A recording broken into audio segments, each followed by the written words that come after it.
This is either Sister Act 2, excuse me miss, let me kick an introduction type moment, or this is like a Jay-Z, allow me to reintroduce myself type moment. Either way, you could have been anywhere in the world, and you're here with me. Call me Kronos, perfect timing. Go ham for my daughter's King Trident. Still my voice, Ursula, you tried it. Coach Denzel, you remember this tight. Young Zeus bring the thunder and the light, and I got new ideas and they so excited. Crypto bro selling NFTs, would like to sell me new Falcon TV. I provide the lens so you can take a better look. Came out the fire, you not burning this book. Keep it 100 to keep it 451. Straight facts or automatics, I don't need a gun. Call me king cause I'm black and I'm wildin'. Call me king cause I stay non-violent. We saw them white tears so we brought the violence. King's new dream crowned up and I'm smiling. Yeah, this is the week with Wayne. Thank you so much for joining me. I'm Wayne Felton, and I'm King's new dream crowned up and I'm smiling.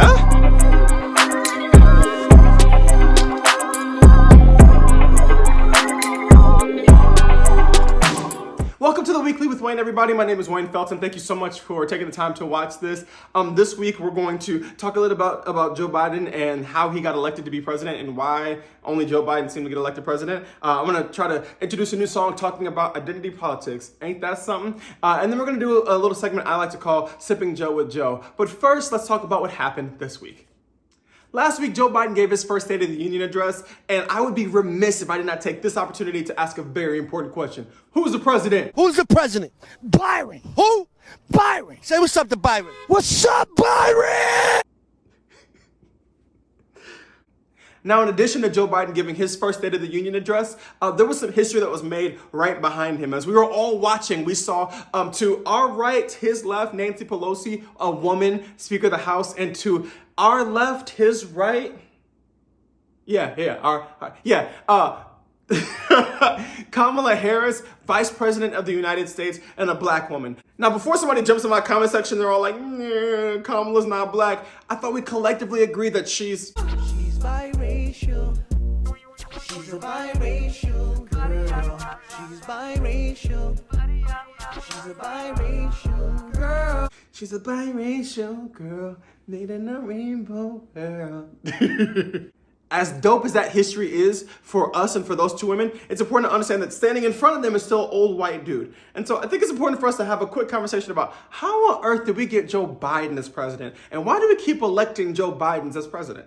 Now, in order for us to do that, we have to go back to the 2020 election, which I'll admit feels like it was 7 years ago, and the primaries feel like they were a decade ago. But I think it's important for us to get there in order to figure out how we got here. And when we go there, we have to remember that the reason why we got there is because this dude was president of these United States. How? How, Sway? My best theory on how that happened is in the 2016 election, Hillary Clinton had the gravest error that one can have when you are trying to attain leadership or power in the United States. And that's having a vagina. Now, I know people want to go to, oh, she didn't go to Wisconsin, she didn't go to Michigan enough, oh, she wasn't very likable, which is something that we only attribute to women, by the way, in the same way that we only attribute, eloquence to black men. As a matter of fact, if you think about it, the most eloquent president in my lifetime is Barack Obama. And it's important for us to think about, if Barack Obama talked in the way that Trump talked, would he have been able to get away with that? Like, can you imagine that for a second? Like, can you imagine Barack Obama, if he, instead of having like that Trump New York thing, if Barack Obama would have been like hood, if he would have got up like, you know what I'm saying? It's important for us to recognize that we went on Osama bin Laden, right? Like, it just wouldn't work. I mean, Hillary was facing the least qualified person for president in at least the last 50 years, if not ever. And she's possibly the most qualified person to run for president since George H.W. Bush. I mean, she held so many positions of leadership throughout her time in politics and even before politics. Let's keep it real. America wasn't going to go from a black dude to a woman.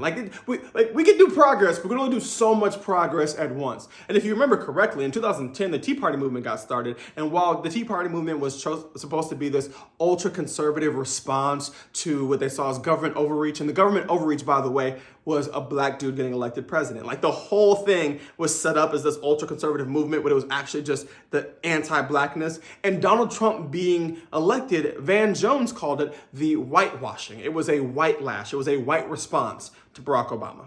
And like we talked about last week, white women do sit higher on the social hierarchy than black people do and people of color do.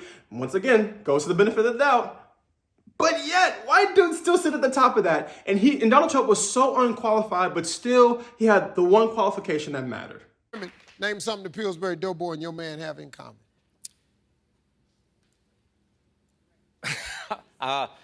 He's white.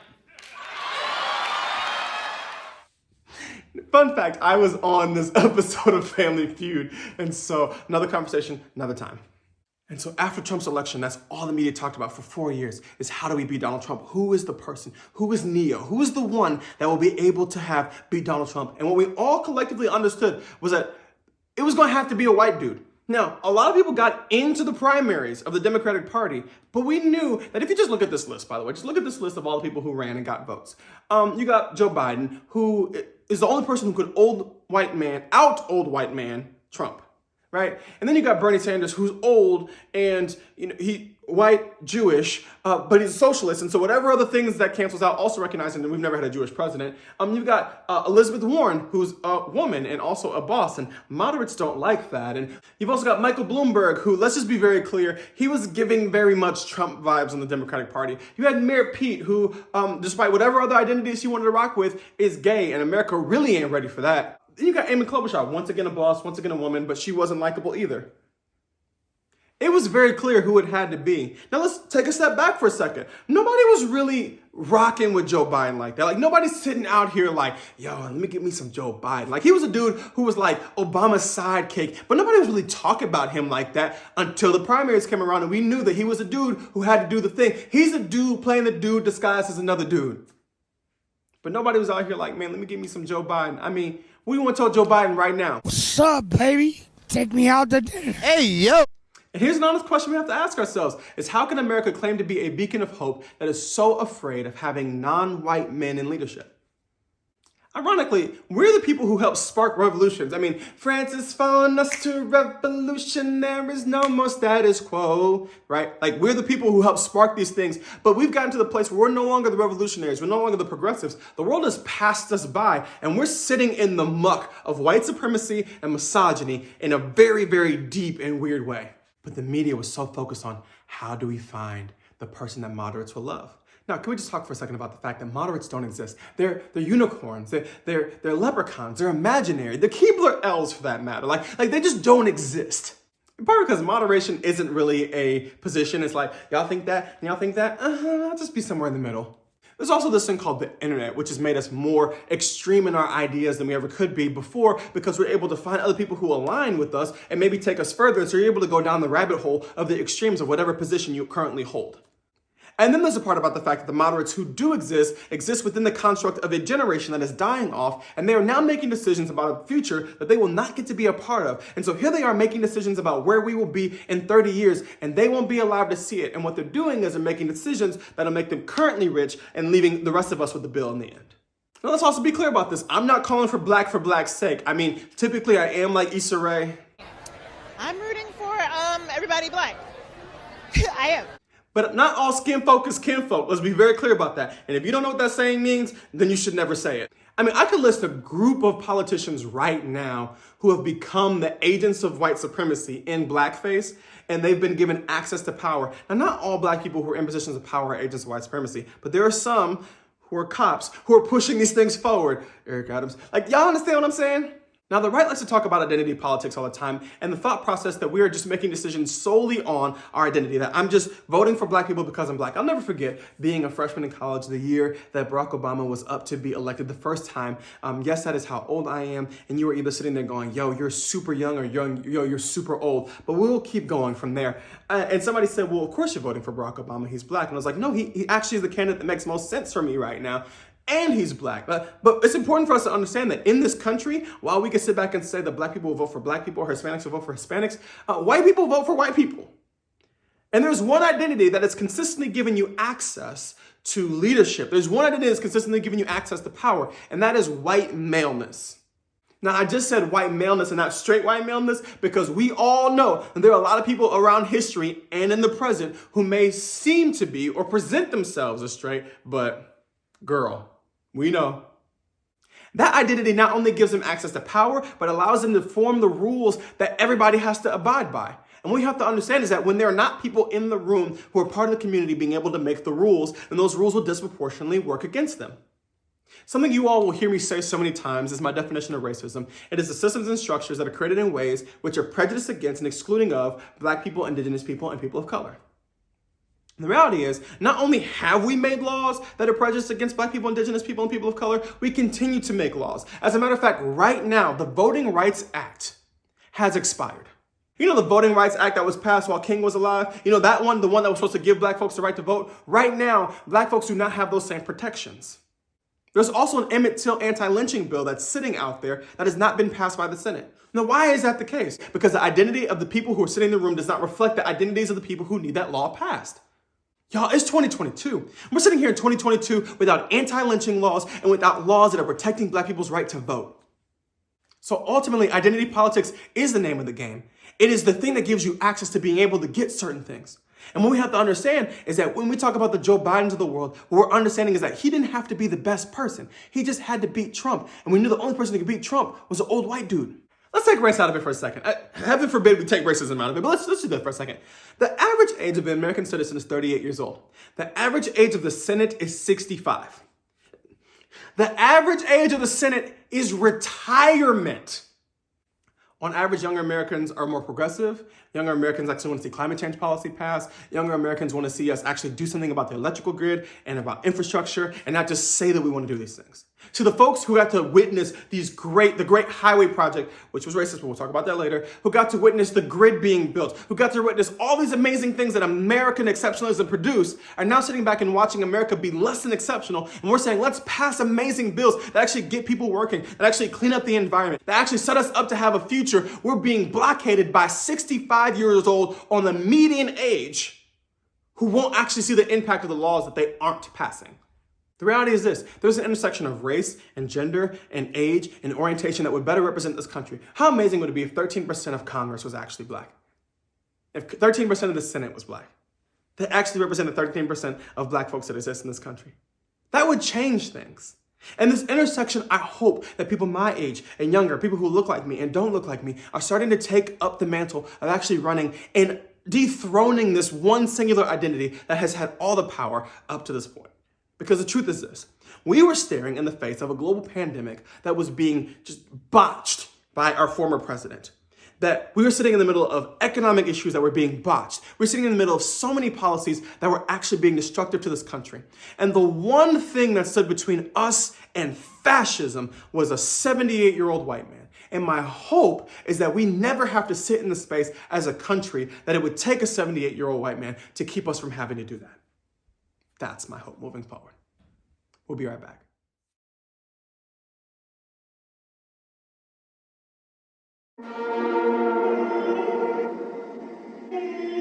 I did it again. Max, baby. Now look, I could do part of this rap like I'm Barack Obama. I could kick a vanilla ice. Word to your mother. Listen close to Mary J. She said, no more drama. But drama's everywhere you been when you are the first Black president. 13th Amendment, 13%. Color people want to found, are you just man Flynn? 43 predecessors, they was all white men. When the new system elected, well, that's what they meant. How did we get from Obama to Trump? I don't know. Everyone voted? And that's who y'all want? Not really. And y'all can miss me about her emails. Y'all stay making up the details when the real problem is she female.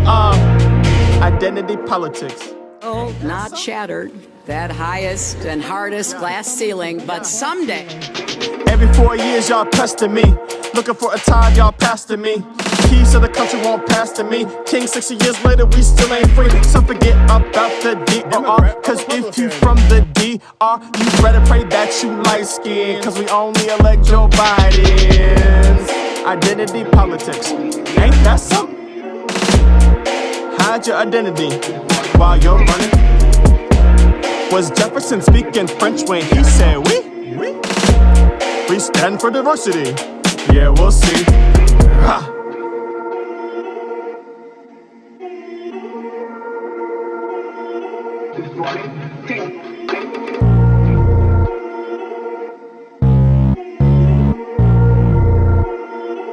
As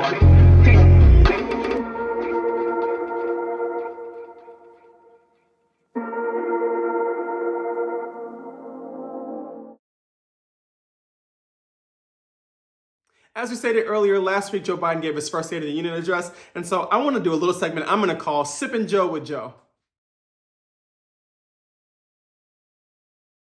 What's up, Joe? Got my Joe. I think it's important for us to just take a second and relive some of the speech, you know what I'm saying? First of all, great job unifying the country to start the whole thing. I mean, at the end of the day, let's be clear, it's 2022. The only unity that exists is the unity that was stamped across Charlie Murphy's face after Rick James punched him. But seeing as Russia's out here just tripping, I mean, that was a great way to start. Just be like, Russia. It was kind of like Desert Storm. You know what I'm saying? Best of the best of the best, sir. You know what I mean? And, he was going on and things was cool. Then you said this. We should all agree the answer is not to defund the police. It's to fund the police. Fund them. So fun fact, I'm from the state of Minnesota. I'm actually doing an episode on this show in a couple weeks talking about Minnesota Nice and some of the foolishness we've been collectively dealing with here in this state. And when you said that, I think that you invalidated a lot of experiences. Because fun fact, if the police were a country that have the 4th largest military budget in the world, they'd have a larger military budget than a lot of our allies. So take a sip. What did you mean when you said that?